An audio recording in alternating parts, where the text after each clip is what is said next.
Welcome to the first episode of Mate's Tottenham blog. Today we're going to be talking about the transfer window and all the rumours surrounding transfers both coming into and going out of the club. So starting with incoming transfers, the main rumour I'm sure you've all heard of at this point is the Leeds player Jack Clarke. Sky Sports reported last week that we were interested in signing him. He's an 18-year-old winger.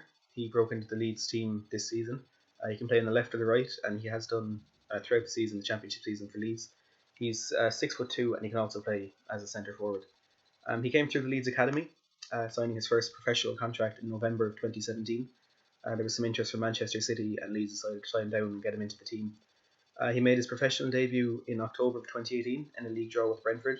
He had previously played for them in their pre-season tournament in the summer of 2018. He scored his first goal in December of 2018 in a league game against Aston Villa.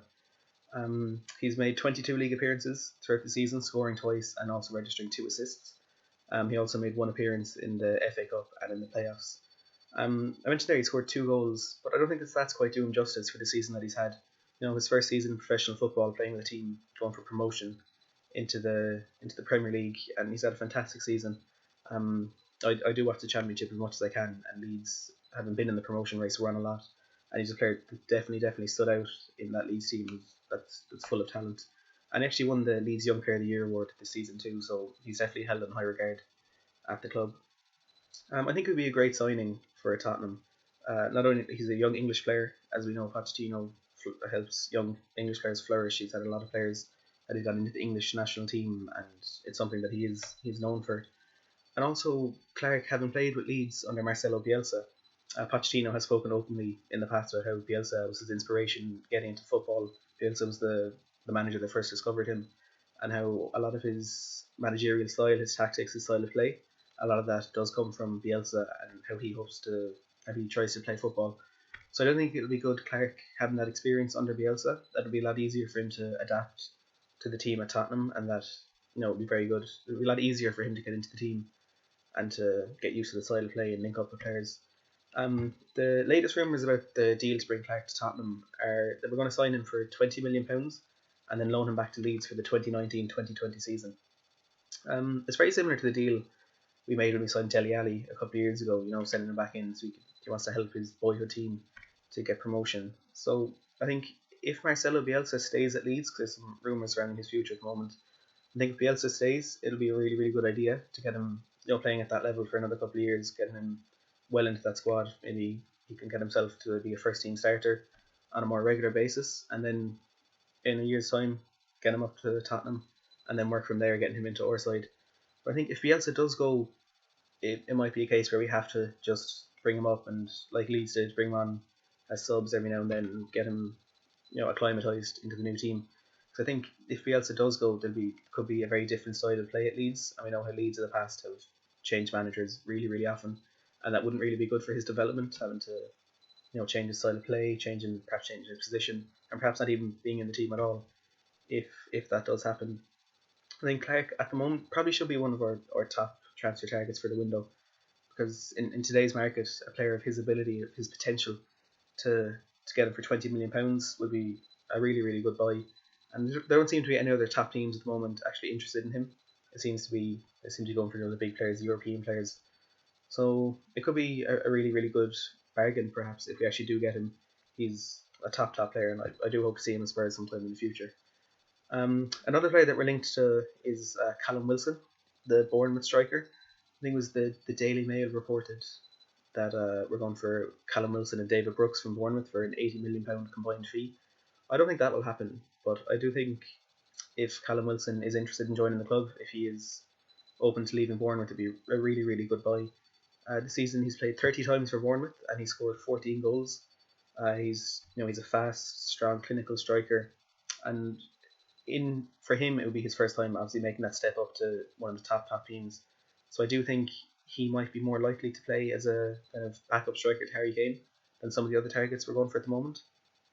Another thing about Wilson, he's had a fantastic partnership with Ryan Fraser at Bournemouth this season. Fraser, quite similar player to Son, that he's a winger, has a lot of pace, he likes to take on players, cut inside, crosses, everything's a really, really similar player to Son.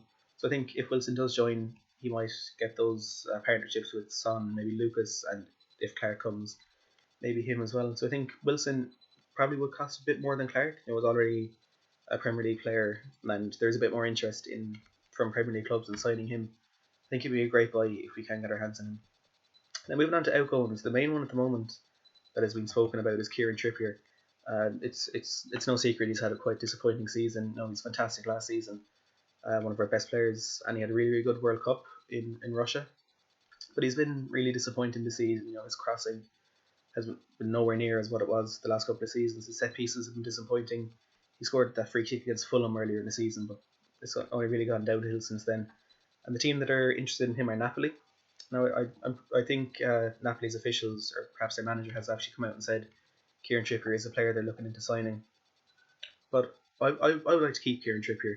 He's had a bad season, but really struggling in the right back position at the moment. Van Foyth has had to fill in there a lot in the last couple of months. Serge Aurier doesn't seem to be the signing we were hoping he would be, and Kyle Walker-Peters, he was really promising when he made his first appearance against Newcastle in the win at St James's Park, but he hasn't really stepped on since then. He played Champions League game against Barcelona and he made a mistake that cost us a goal.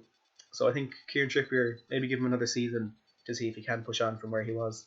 But Napoli do seem to be really interested in him, but I hope we can hold on to him. There's a few players that I think we should perhaps move on this season. I would never like to say this player isn't good enough, he has to go. But there's a few. Michel Vorm, he was our second choice keeper coming into this season, to be fair. But Paulo Gazzaniga has had a really good season, deputising to Lloris. Lloris has had a few suspensions, a few injuries, and Gazzaniga has done really well. I think it's his first 7 games or something. We've won all those games in 4 clean sheets or something. And he played some big games as well.